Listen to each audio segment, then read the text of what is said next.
ఎంతమందికి బలరాముడు కృష్ణుడు తెలుసు? పరిచయం ఉన్నాడా? ఓకే, బలరాముడు కృష్ణుడు. ఒకరోజు ఇద్దరు రాత్రి నడుచుకుంటూ వెళ్తున్నప్పుడు కాన్ఫిడెన్స్ ఎలా బిల్డ్ అవుతుందని చెప్తాను. ఒకరోజు ఇద్దరు నడుచుకుంటూ వెళ్తున్నప్పుడు, ఇప్పుడంటే మనకి హోటల్లో రిసార్ట్స్ ఉన్నాయి, ఆ రోజు లేవులే కదా. ఇద్దరు నడుచుకుంటూ వెళ్తూ అర్ధరాత్రి అయిపోయింది, ఎలా అయినా కొద్ది రెస్ట్ తీసుకుందాం అంటే అడవిలో ఎక్కడ జంతువులు వచ్చి అటాక్ చేస్తాయని చెప్పి వెంటనే ఈయన ఏం చేశారు తెలుసా? ఫస్ట్ బలరాముడు ఏమనంటే, కృష్ణ నువ్వు కొద్దిసేపు పడుకో, నేను కాపలా ఉంటాను, దాని తర్వాత నేను పడుకుంటే నువ్వు కాపలా ఉండని చెప్పి ఇద్దరు దీన్ని మాట్లాడుకొని ఫస్ట్ కృష్ణుడు పడుకున్నాడు. ఎవరు కాపలా ఉన్నారు?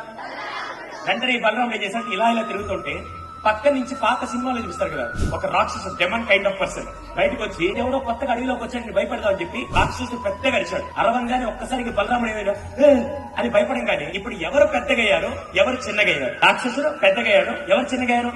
బలరాముడు చిన్నగాడు. మీరు పాత సినిమాలు చూస్తే ఇలా ఇలా పర్సనాలిటీస్ మారుతూ ఉంటాయి. అలా ఒక్కసారి చిన్నగా అయిపోగానే మళ్ళీ రాక్షసు చూసి ఏదో బలం భయపడుతున్నాడు, వీళ్ళు ఇంకా భయపడదాం అని చెప్పి ఇంకోసారి అరిచాడు. వెంటనే ఇంకా బలరాముడు చిన్నగా అయిపోయాడు. ఈసారి అలా అయినా లాస్ట్ అరుపుతో చంపేద్దాం చెప్పి ఒక్కసారి అరవంగానే బలరాముడు చిన్నగా అయిపోయి ఎక్కడ నేను అరిస్తే అతను నిద్ర భంగం అవుతుంది, ఇప్పుడు దాకా అరవలా, ఇంకా నేను చచ్చిపోతాను భయమేసి కృష్ణ నడిచి పడుకున్నాడు, పడిపోయాడు. వెంటనే కృష్ణుడు లేచి చూస్తే బలరాముడు పక్కన పడుకున్నాడు. ఓహో, నిద్ర వచ్చినట్టు పడిపోయినట్టున్నాడు, ఇప్పుడు నా డ్యూటీ కదా అని చెప్పి అటు ఇటు తిరుగుతున్నాడు. వెంటనే పక్క నుంచి మళ్ళీ రాక్షసుడు చూసి వీడెవరో కొత్త వచ్చి వీడు భయపడతాం అని చెప్పి పెద్దగా అరిచాడు. ఈసారి కృష్ణుడు భయపడలా. ఏం కావాలి నీకు అన్నాడు. ఇప్పుడు భయం ఎవరిలో మొదలైంది? ఎవరు చిన్నగయ్యారు, ఎవరు పెద్దగయ్యారు?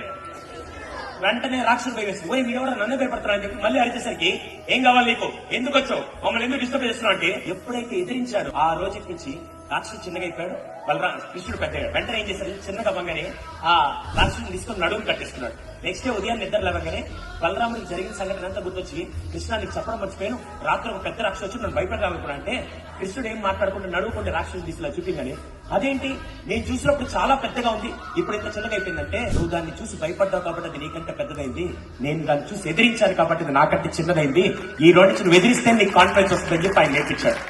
అర్థమైందా? ఈ రోజు నుంచి మీరు చేయాల్సింది, మీరెవరిని ఎదిరిస్తారు తెలుసా? అమ్మని ఎదిరిస్తారు, నాన్నని ఎదిరిస్తారు, టీచర్ని ఎదిరిస్తారు. ఎవరు ఎదిరియాలి తెలుసా?